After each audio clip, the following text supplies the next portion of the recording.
Sampai aku tuh buat surat wasiat loh. Oh ya? Iya. Oh.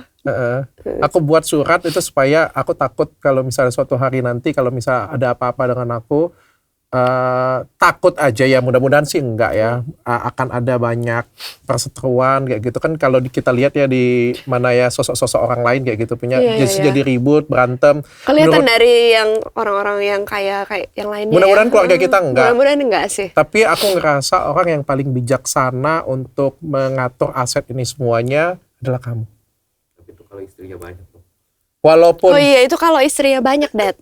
iya, gak kan keluarga kan ada, tapi keluargaku sih baik-baik semua sih. Walaupun aku nggak yakin setelah aku kasih kamu aset itu akan berkembang. Enggak. Ya paling nggak kamu habisin lah ya. Ya, paling nggak sudah bisa melewati satu kehidupan ini kan. Ya cukup, tenang. Cukup kan? Tenang. Sampai aku mati kan. Aku akan profet kamu sampai kamu mati, hidup lagi, mati lagi, hidup lagi, mati lagi, tenang.